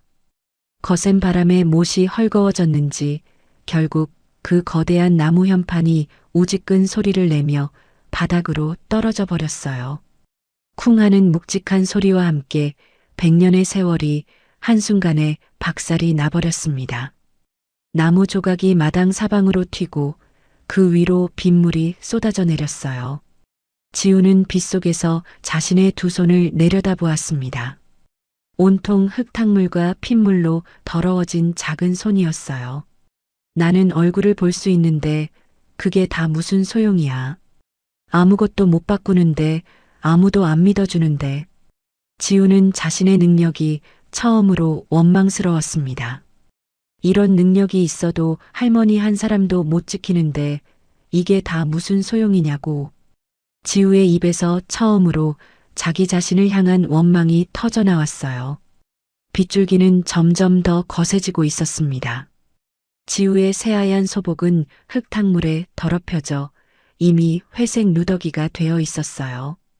젖은 머리카락이 작은 얼굴 위로 어지럽게 들러붙었고 입술은 새파랗게 질려 있었습니다. 저 멀리 본체 쪽에서는 강 회장의 마지막 가는 길을 기리는 슬픈 음악이 흘러나오고 있었어요. 그 음악 소리가 빗소리와 뒤섞여 지우의 귀에 차가운 사형 선고처럼 들려왔습니다. 지우는 천천히 고개를 들어 본체 쪽을 바라보았어요. 이제 정말로 할머니의 죽음이 확정된 것만 같은 차가운 공포가 온몸을 감싸 안았습니다. 지우를 도와주던 모든 사람이 사라져버렸어요. 박 주방장도, 미숙 언니도, 그리고 자신의 손에 들려있던 마지막 증거까지도. 지우는 이 넓고 어두운 세상에 완전히 홀로 남겨져 있었습니다. 수라정 전체에 무거운 정적이 깔리기 시작했어요. 그 정적은 마치 거대한 죽음의 그림자가 백년 종가의 모든 것을 천천히 집어삼키는 것 같았습니다. 어린 지우의 작은 몸 위로 차가운 빗방울만이 끝없이 쏟아져 내리고 있었답니다. 지우는 비척비척 일어서서 어딘가로 걷기 시작했어요. 어디로 가는지도 모른 채 그저 두 발이 이끄는 대로 발걸음을 옮겼습니다. 빗물이 얼굴을 따라 줄줄 흘러내리고 있었지만 지우는 그것이 빗물인지 눈물인지도 알 수 없었어요. 지우의 작은 두 발은 어느새 수라정 뒷산으로 향하는 좁은 산길로 접어들고 있었습니다. 그 산 중턱에는 5년 전 세상을 떠난 엄마의 묘소가 자리 잡고 있었거든요. 진흙탕이 된 산길은 한 걸음 한 걸음이 무거웠어요. 지우의 작은 운동화가 진흙에 쑥쑥 빠져들었고 가시덤불이 가느다란 다리를 사정없이 핥히었습니다. 그래도 지우는 멈추지 않았어요. 지금 이 순간 지우가 갈 수 있는 곳은 이 세상에 단 한 곳, 엄마 곁뿐이었거든요. 마침내 산 중턱의 작은 무덤 앞에 도착한 지우는 그 자리에 풀썩 무릎을 꿇었습니다. 풀이 자란 동그란 흙무덤 위로 빗방울이 후두둑 떨어지고 있었어요. 지우는 두 팔을 뻗어 차가운 흙무덤을 꼭 끌어안았습니다. 엄마, 엄마. 나 너무 무서워. 이제 정말로 아무것도 못하겠어. 지우의 떨리는 목소리가 빗소리에 묻혀 작게 흩어졌어요. 엄마, 할머니가 곧 땅속에 묻힐 거야. 그런데 나는 그걸 막을 힘이 하나도 없어. 지우의 작은 어깨가 흐느낌으로 들썩이기 시작했어요. 얼마나 그렇게 울었을까요? 지우의 눈앞에 흐릿한 환영처럼 옛날의 한 장면이 천천히 떠올랐습니다. 어린 지우를 무릎에 앉히고 환하게 웃던 엄마의 모습이었어요. 엄마는 지우의 작은 손을 잡고 사람의 얼굴을 어떻게 읽는지 하나하나 가르쳐주고 있었습니다. 지우야, 사람의 얼굴은 거짓말을 못한단다. 입은 100번이고 거짓을 말해도 얼굴은 단 한 번도 진실을 숨기지 못해. 환영 속에 엄마는 다정하게 웃고 있었어요. 그러니까 우리 지우가 본 것을 끝까지 믿어야 한단다. 내 눈에 보이는 그것이 바로 진실이니까. 지우는 두 손으로 자신의 얼굴을 감쌌습니다. 엄마의 그 따뜻한 목소리가 지금 이 빗소리 사이에서 다시 또렷이 들려오는 것만 같았어요. 지우는 천천히 고개를 들어 자신의 작은 두 손바닥을 내려다보았습니다. 어린아이의 손치고는 거친 굳은 살이 군데군데 박혀 있었어요. 그 굳은 살은 어렸을 때부터 손님들의 신발을 정리하고 박 주방장 옆에서 자잘한 일을 거들면서 생긴 것이었습니다. 지우는 그 굳은 살을 손가락 끝으로 가만히 만져보았어요. 엄마도 살아생전에 이런 손을 가지고 있었던 것이 떠올랐습니다. 엄마의 손도 늘 거칠었고 손바닥에는 단단한 굳은 살이 박여 있었어요. 엄마가 평생 입버릇처럼 하던 말이 빗소리 사이로 다시 울려 퍼졌습니다. 얼굴은 속여도 관상은 절대 안 속인다. 지우는 그 말을 한 글자 한 글자 마음속으로 되뇌었어요. 그리고 그 순간 지우의 머릿속에 한 가지 깨달음이 번개처럼 스쳤습니다. 메모리 카드는 잃어버렸지만 그 카드 안에 담겨 있던 모든 영상과 사진은 이미 자신의 두 눈 속에 그리고 자신의 머릿속에 또렷하게 새겨져 있었어요. 할머니의 떨리는 눈꺼풀, 귓등 뒤에 작은 패치, 윤희의 손목에 난 주사바늘 자국. 그 모든 진실이 지우의 기억 속에 한 장면도 빠짐없이 살아 있었습니다. 지우는 천천히 자신의 얼굴을 두 손으로 만져보았어요. 이마에서 콧날로, 콧날에서 입술로, 입술에서 턱으로, 손끝이 자신의 얼굴 윤곽을 따라 천천히 움직였습니다. 지우는 자신의 얼굴 위에 어떤 빛이 떠올라 있는지 느낄 수 있었어요. 그것은 두려움의 그림자가 아니라 굳은 결의가 만들어내는 단단한 빛이었습니다. 지우는 무덤 옆에 떨어져 있는 작은 거울 조각 하나를 발견했어요. 누군가 무덤가에 두고 갔던 작은 송거울이 깨진 것 같았습니다. 지우는 그 깨진 거울 조각을 주워들고 자신의 얼굴을 비춰보았어요. 거울 안에는 흙탕물에 더러워진 얼굴 위로 두 개의 까만 눈동자가 빛나고 있었습니다. 그 눈동자는 더 이상 떨고 있지 않았어요. 오히려 깊고 단단한 빛이 그 안에서 흘러나오고 있었습니다. 지우는 절망의 가장 깊은 바닥에서 비로소 한 가지를 배웠어요. 두려움은 피하는 것이 아니라 정면으로 뚫고 지나가는 것이라는 사실이었습니다. 지우는 천천히 자리에서 일어났어요. 젖은 옷자락을 손으로 한번 털어내고 얼굴에 묻은 흙물을 손등으로 닦아냈습니다. 엄마, 나 이제 일어설게. 엄마가 가르쳐준 대로 내 눈을 끝까지 믿을게. 지우는 주먹을 꽉 쥐었어요. 그러고는 입술을 굳게 다물며 마음속으로 한 가지를 다짐했습니다. 물증이 사라졌다면 할머니 자신이 직접 살아있는 증거가 되도록 만들면 되는 것이었어요. 지우의 머릿속에 마지막 비책 한 가지가 떠올랐습니다. 엄마가 노트의 마지막 페이지에 적어두었던 가짜 뇌사를 완전히 깨우는 응급 비법이 있었거든요. 지우는 가슴 안주머니에서 엄마의 노트를 꺼냈어요. 빗물에 젖어 가장자리가 흐물흐물해진 노트의 마지막 페이지를 조심스럽게 찢어 입에 물었습니다. 그러고는 산길을 향해 다시 달리기 시작했어요. 지우의 등 뒤로 우르릉 하는 천둥 소리와 함께 번개가 한 차례 번쩍였습니다. 번개의 푸른빛이 지우의 단단해진 얼굴을 환하게 비추었어요. 지우는 더 이상 어둠 속에 숨지 않았습니다. 이제는 정면으로 당당하게 수라정의 본체 입구를 향해 걸어갔어요. 10살 소녀의 작은 영혼이 가장 어두운 밤의 한가운데를 지나 마침내 빛이 있는 곳으로 나아가는 순간이었어요. 지우의 두 발이 수라정 장례식장 후문 앞에 멈춰 섰어요.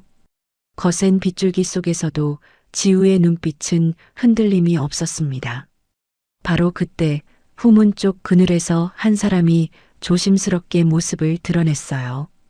오랫동안 수라정에서 청소 일을 해온 나이 많은 아주머니였습니다.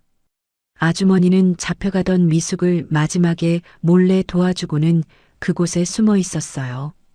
청소부 아주머니는 진흙투성이가 된 지우의 얼굴을 가만히 들여다보았어요. 그러더니 두 눈에 천천히 눈물이 차오르기 시작했습니다. 세상에, 세상에. 너 그 눈빛이 내 엄마 그 눈빛이랑 어쩜 이렇게 똑같니? 아주머니는 떨리는 손으로 자신의 앞치마 주머니를 더듬었어요. 그러고는 작은 열쇠 꾸러미 하나를 꺼내 지우의 손에 살며시 쥐어주었습니다. 이거 바꿔라. 본체 안 모든 비상문을 다 열 수 있는 비상키야. 내가 청소하느라 매일 들고 다니던 거란다. 지우는 차가운 열쇠를 두 손으로 꼭 감싸 쥐었어요. 고맙습니다, 아주머니. 정말 고맙습니다. 지우는 깊이 고개를 숙였습니다. 아주머니는 지우의 등을 토닥이며 등 뒤를 살피고는 황급히 어둠 속으로 사라졌어요. 지우는 비상키를 손에 쥐고 본체 옆쪽 작은 문을 조용히 열었습니다. 열쇠는 마치 기다렸다는 듯이 부드럽게 돌아갔어요. 지우는 발끝으로 살금살금 복도를 따라 이동했습니다. 지우의 머릿속에는 이미 수라정 본체의 모든 구조가 송금처럼 그려져 있었어요. 지우는 곧장 본체 한쪽에 있는 작은 영상 제어실로 향했습니다. 그곳은 입관식에서 추모 영상을 틀기 위해 윤희가 따로 마련해둔 작은 방이었어요. 제어실 문 앞에 다다른 지우는 비상키를 다시 한번 사용했어요. 철컥하는 가벼운 소리와 함께 문이 열렸습니다. 다행히 안에는 아무도 없었어요. 입관식이 곧 시작되기 때문에 모든 사람들이 본체 쪽으로 모여 있었거든요. 지우는 안으로 들어가 조용히 문을 닫고 잠가버렸습니다. 작은 책상 위에는 영상을 송출하는 컴퓨터 한 대가 놓여 있었어요. 지우는 의자에 올라가 컴퓨터 화면을 들여다보았습니다. 화면에는 윤희가 미리 준비해둔 가짜 추모 영상 파일이 떡하니 떠 있었어요. 강 회장이 살아있을 때 찍힌 옛날 영상들을 짜깁기해서 만든 슬픈 음악이 깔린 가짜 추모 영상이었습니다. 지우는 그 파일을 한치의 망설임도 없이 통째로 삭제해버렸어요. 대신 지우는 제어실 한쪽 구석에 숨어있던 자신의 작은 스마트폰을 꺼냈습니다. 그 스마트폰은 박 주방장이 잠입 전에 미리 챙겨준 것이었어요. 지우는 잠입 내내 카메라로 찍은 모든 영상을 동시에 이 스마트폰에도 자동 백업되도록 미리 설정해 두었거든요. 부서진 카메라의 메모리 카드는 잃어버렸지만 그 영상들의 원본은 지우의 스마트폰 안에 고스란히 살아 있었습니다. 지우는 스마트폰을 컴퓨터에 연결하고 떨리는 손으로 영상 파일을 불러왔어요. 화면 가득 할머니의 떨리는 눈꺼풀과 귓등 뒤에 작은 패치, 그리고 미세한 주사바늘 영상이 차례로 떠올랐습니다. 지우는 그 모든 영상을 본체 대형 스크린으로 송출되도록 설정을 바꾸었어요. 이어서 지우는 마이크 스위치를 찾아 본체 스피커와 연결했습니다. 이제 지우의 목소리가 본체 앞 모든 사람들에게 들리도록 모든 준비가 끝났어요.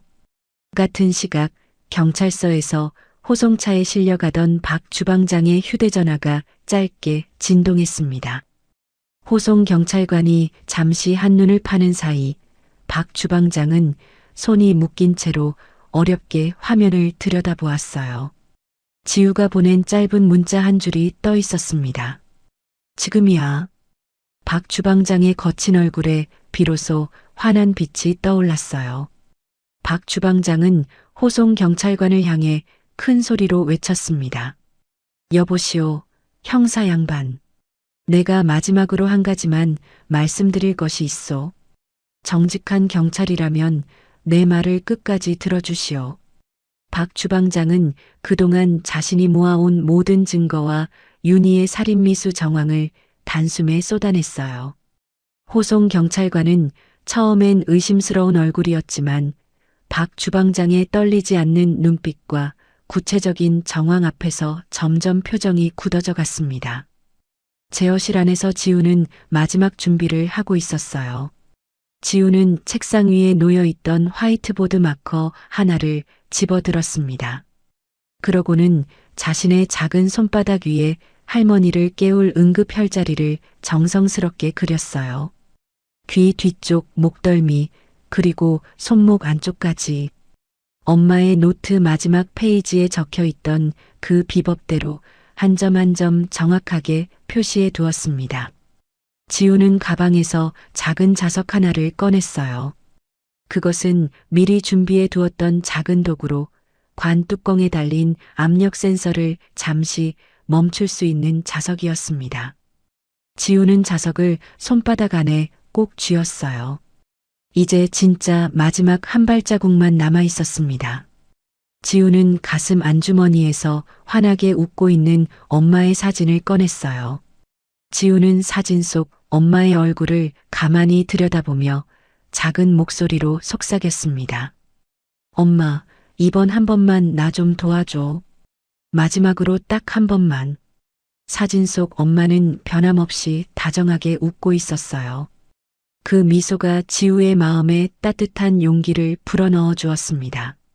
저 멀리 본체 쪽에서 입관식이 시작된다는 안내 방송이 흘러나오기 시작했어요. 본체 안의 모든 조명이 천천히 어두워지고 곧 추모 영상이 상영될 차례였습니다.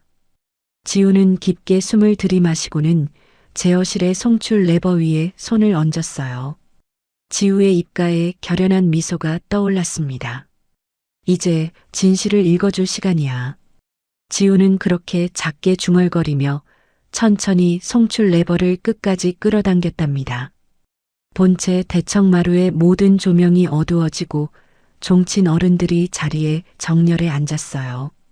관 옆에 선 윤희는 손수건으로 눈가를 찍어내며 슬픔에 잠긴 며느리의 모습을 완벽하게 연기하고 있었습니다.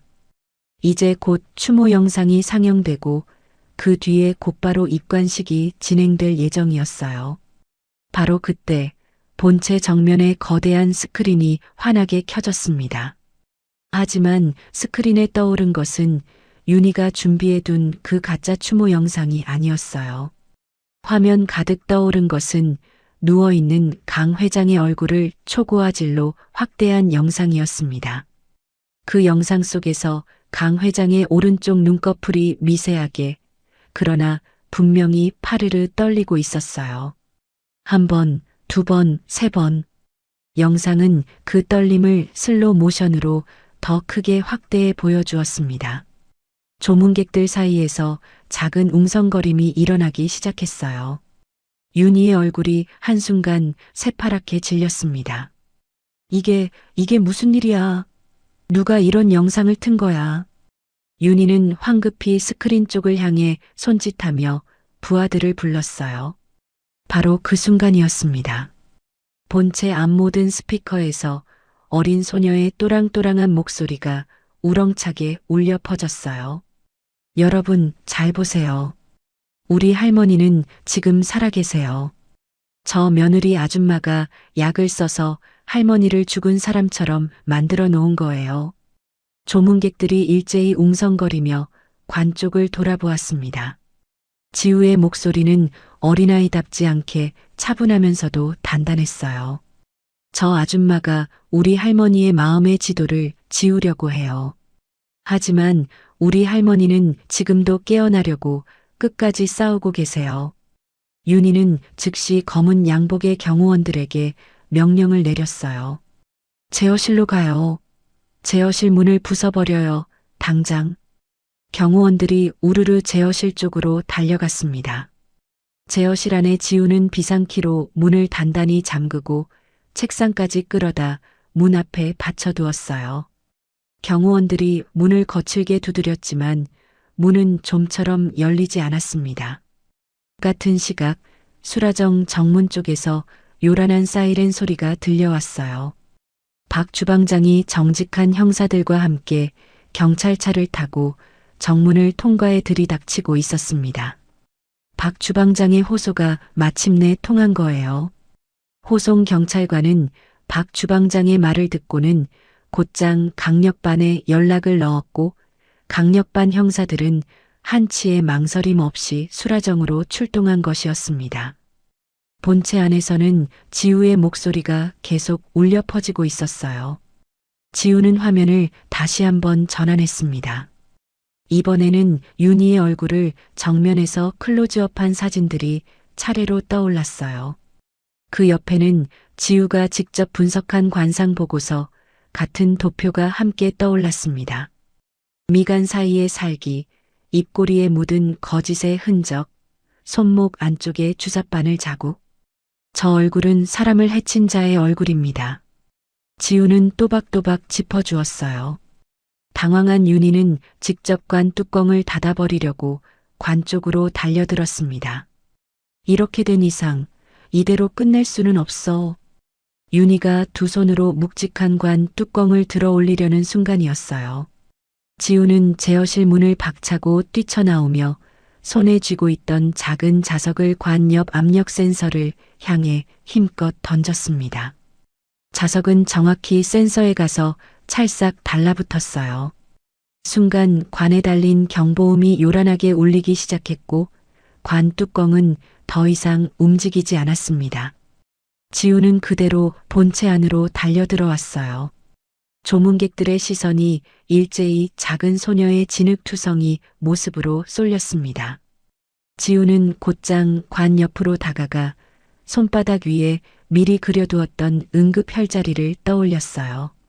지우는 떨리지만 정확한 손끝으로 할머니의 목덜미와 귀 뒤쪽, 손목 안쪽에 그 혈자리들을 차례로 강하게 지압하기 시작했습니다. 엄마의 노트 마지막 페이지에 적혀 있던 응급 비법 그대로였어요. 윤희가 그 모습을 보고 비명을 지르며 지우에게 달려들었습니다. 이 망할 것이. 윤희가 지우의 어깨를 거칠게 잡아채려는 바로 그 순간이었어요. 강력반 형사들이 본체 안으로 우르르 들이닥쳤습니다. 움직이지 마. 살인미수 혐의로 긴급 체포한다. 형사들은 단숨에 윤희를 제압하고 그녀의 두 손목에 차가운 수갑을 채워버렸어요. 윤희는 비명을 지르며 발버둥 쳤지만 건장한 형사들의 소나기에서 빠져나갈 수는 없었습니다. 바로 그 순간 모든 사람들이 숨을 멈추고 지켜보던 그 관 안에서 기적이 일어났어요. 누워있던 강 회장이 갑자기 크게 숨을 들이켜더니 두 눈을 번쩍 떴습니다. 헉! 하얀 천이 흘러내리고 강 회장이 천천히 상체를 일으켰어요. 조문객들 사이에서 비명에 가까운 탄성이 터져나왔습니다. 강 회장의 흐려졌던 눈동자에 점점 또렷한 빛이 돌아왔어요. 강 회장은 옆에 형사들에게 붙들려 있는 윤희를 발견하고는 마지막 힘을 짜내어 윤희의 머리채를 한 손으로 꽉 움켜잡았습니다. 이 독한 것, 감히 시어머니를 산채로 묻으려 해. 강 회장의 호통 소리가 본체 천장을 쩌렁쩌렁 울렸어요. 윤희는 그 자리에서 풀썩 주저앉으며 새하얗게 질려버렸습니다. 지우는 그대로 할머니의 품 안으로 와락 안겨들었어요. 할머니, 할머니. 지우의 작은 어깨가 그제야 안도의 흐느낌으로 들썩이기 시작했습니다. 강 회장은 떨리는 손으로 진흙투성이가 된 손녀의 작은 얼굴을 어루만져 주었어요. 우리 지우가 결국 해냈구나. 장례식장이었던 본체는 어느새 살인미수 사건의 현장으로 완전히 뒤바뀌어 있었답니다. 그날로부터 6개월이 흘렀어요. 수라정의 정원에는 봄꽃들이 흐드러지게 피어나 있었습니다. 노란 개나리, 분홍 진달래, 그리고 새하얀 목련까지 꽃잎 사이로 부드러운 아침 햇살이 비스듬히 스며들면서 백년 종가의 마당 위로 따뜻한 빛의 그림자를 드리우고 있었어요. 오래된 장독대 위에서는 작은 새들이 짹짹거리며 한가로이 노래하고 있었습니다. 본체 마루 위에 강 회장이 정정한 모습으로 앉아 있었어요. 그날의 일을 겪었다고는 믿기 어려울 만큼 강 회장의 얼굴에는 건강한 혈색이 가득했습니다. 강 회장은 아침 일찍부터 찾아온 손님들을 한 분 한 분 환하게 맞이하고 있었어요. 우리 지우 덕분에 제가 이렇게 다시 햇빛을 보게 되었지요. 저 아이가 우리 집안의 보물이랍니다. 강 회장의 자랑스러운 목소리에 손님들은 모두 흐뭇한 미소를 지었어요. 마침 안채에서 작은 발걸음 소리가 들려왔어요. 지우가 곱게 차려입은 한복을 입고 천천히 걸어 나오고 있었습니다. 연분홍 저고리에 다홍색 치마를 차려입은 지우는 그날의 진흙투성이 소녀와는 완전히 다른 모습이었어요. 지우는 손님들 앞에 서서 작은 두 손을 가지런히 모으고 정중하게 인사를 올렸습니다. 수라정에 오신 것을 진심으로 환영합니다. 편안하게 식사하고 가세요. 지우의 목소리는 어린아이답지 않게 단정하면서도 따뜻했어요. 박 주방장이 부엌에서 정성껏 차린 아침 밥상을 마루로 들고 나왔습니다. 김이 모락모락 피어오르는 흰 쌀밥과 따뜻한 국, 그리고 색색의 나물 반찬들이 가지런히 놓여 있었어요. 박 주방장은 그 밥상을 강 회장과 지우 앞에 정성스럽게 내려놓으며 환하게 웃었습니다. 우리 회장님이랑 우리 아가씨, 어서 따뜻할 때 드세요. 박 주방장의 깊게 팬 주름 사이로 그동안 보지 못했던 행복한 빛이 가득 차 있었어요. 지우는 더 이상 마루 끝에 숨어서 손님들의 신발을 정리하던 그 작은 아이가 아니었어요. 이제 지우는 손님들과 정면으로 눈을 맞추며 환하게 미소 짓고 그들과 다정하게 인사를 나누었습니다. 지우의 작은 얼굴 위에는 한때의 두려움이나 불안 대신 깊은 지혜와 따뜻한 자비의 빛이 가득 어려 있었어요. 사람의 얼굴을 읽는 그 신비한 능력은 이제 더 이상 지우에게 무거운 짐이 아니라 사람들에게 위로를 건네는 따뜻한 선물이 되어 있었습니다. 본체 처마 아래에는 새로 만들어진 수라정의 현판이 걸려 있었어요. 지난번 박살이 났던 그 100년 된 현판 자리에 더 크고 아름다운 새 현판이 햇살을 받아 환하게 빛나고 있었습니다. 수라정이라는 세 글자가 굵고 단단한 필체로 새겨져 있었고 그 위로 따뜻한 봄바람이 부드럽게 스쳐 지나갔어요. 지우는 본체 한쪽 작은 사당으로 천천히 걸어갔습니다. 사당 안에는 환하게 웃고 있는 엄마의 사진이 정성스럽게 놓여 있었어요. 지우는 그 사진 앞에 자신이 직접 만든 작은 요리 한 접시를 가지런히 올렸습니다. 엄마, 오늘도 우리 수라정은 평화로워요. 다 엄마 덕분이에요. 엄마가 가르쳐 주신 그 지도 제가 끝까지 지킬게요. 지우는 사진 속 엄마의 얼굴을 향해 두 손을 모으고 깊이 고개를 숙였어요. 거실 한쪽 텔레비전에서 마침 짧은 뉴스 한 토막이 흘러나왔습니다.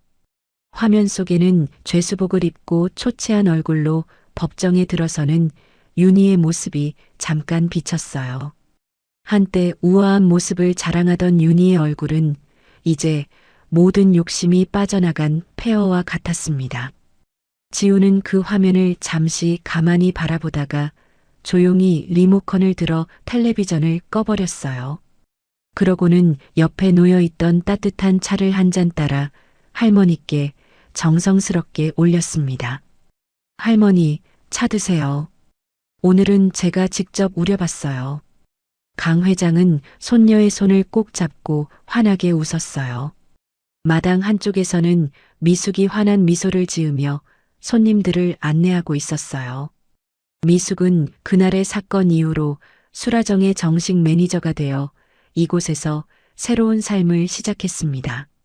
미숙은 지우와 눈이 마주치자 환하게 웃으며 손을 흔들었어요. 지우도 마주 손을 흔들어 주었습니다. 한때 슬픔과 죄책감으로 가득했던 미숙의 얼굴 위에는 이제 평화로운 빛이 가득했어요. 수라정의 새로운 손님 가족이 들어왔습니다. 그 가족 중에는 지우 또래의 작은 사내아이 한 명이 있었어요. 지우는 그 아이의 얼굴을 가만히 들여다보더니 환하게 웃으며 말했습니다. 이 아이는 장래에 정말 훌륭한 사람이 되겠어요. 마음이 참 따뜻한 아이예요. 아이의 부모는 깜짝 놀라며 환하게 웃었어요. 그 부모는 다른 손님들에게서 이미 지우에 관한 소문을 들어 알고 있었거든요. 수라정을 찾는 사람들은 지우를 향해 작은 신령이라고 부르며 존경의 눈빛을 보냈습니다. 하지만 정작 지우 자신은 그런 칭찬에 우쭐해하지 않았어요. 지우는 그저 사람들 한 명 한 명의 마음을 따뜻하게 헤아려 줄 뿐이었습니다. 사람의 얼굴은 거짓말을 못한다는 엄마와 할머니의 가르침을 지우는 매일 마음속 깊이 새기며 살아가고 있었어요. 식사를 마친 강 회장이 자리에서 일어나 지우에게 손을 내밀었습니다. 우리 지우, 할미랑 같이 마당 한 바퀴 돌까? 지우는 환하게 웃으며 할머니의 손을 꼭 잡았어요. 두 사람은 손을 맞잡고 봄꽃이 가득한 수라정의 너른 마당을 천천히 가로질러 걷기 시작했습니다. 부드러운 봄바람이 두 사람의 머리카락을 다정하게 어루만져 주었어요. 한때 두려움 속에서 떨고만 있던 그 작고 불안한 소녀는 이제 어디에도 없었어요. 그 자리에는 자신만의 마음의 지도를 단단하게 그리며 당당히 살아가는 지우의 빛나는 뒷모습만이 남아 있었습니다. 수라정의 100년 역사는 그렇게 한 어린 소녀의 맑은 두 눈을 통해 새롭게 다시 쓰이고 있었답니다. 오늘 이야기 어떠셨나요? 10살 작은 소녀 지우가 거대한 어둠 앞에서 끝까지 자신의 두 눈을 믿고 한 걸음씩 나아가는 모습을 여러분은 어떤 마음으로 지켜보셨을까요? 지우에게 댓글로 따뜻한 응원의 한마디를 보내주세요.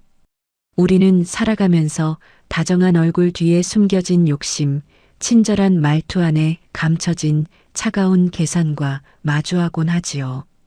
그럴 때마다 내 직감이 틀린 건 아닐까 하고 스스로를 의심하게 됩니다. 하지만 지우의 이야기는 우리에게 속삭여요. 당신의 눈이 본 것을, 마음이 느낀 것을 끝까지 믿으라고 말이에요. 아무도 내 말을 들어주지 않는 순간에도 진실은 조용히 자기 자리를 지키고 있습니다. 그리고 그 진실을 포기하지 않는 한 사람의 작은 용기가 결국 세상을 바꾼다는 것을 우리는 오늘 지우를 통해 보았어요. 오늘 이야기가 재밌으셨다면 구독과 좋아요를 눌러주세요. 또 흥미진진한 이야기로 찾아뵐게요. 시청해주셔서 감사합니다. 지금까지 이야기 수첩이었습니다.